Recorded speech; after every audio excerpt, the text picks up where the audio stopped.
Thank you so much for attending my presentation on Gen 2 install, part 2. And first, as you might have expected, I do have to add a small disclaimer.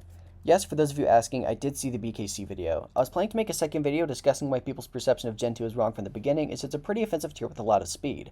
I decided to upload it a day early because there's enough people frustrated about it to where getting it out early makes sense. I want as many people to see it as possible. Tons of players see Gen 2 as all stall, and in my video, even though my intention was not to spread that, the thumbnail really made it seem that way, even though my script didn't. I like BKC's content. It's great, I've been a fan for a while now.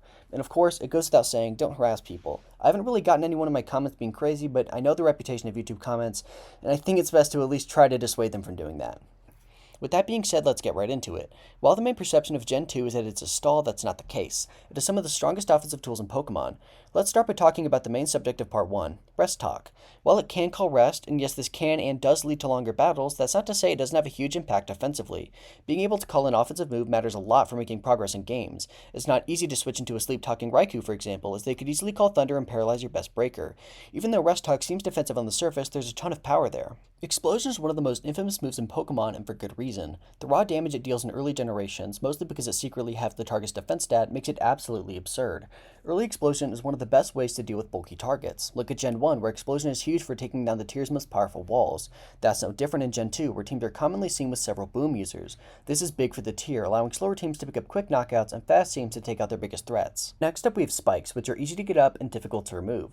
Since heavy-duty boots weren't even close to being introduced, dealing with hazards is difficult, taking 2 leftover turns to fully heal off.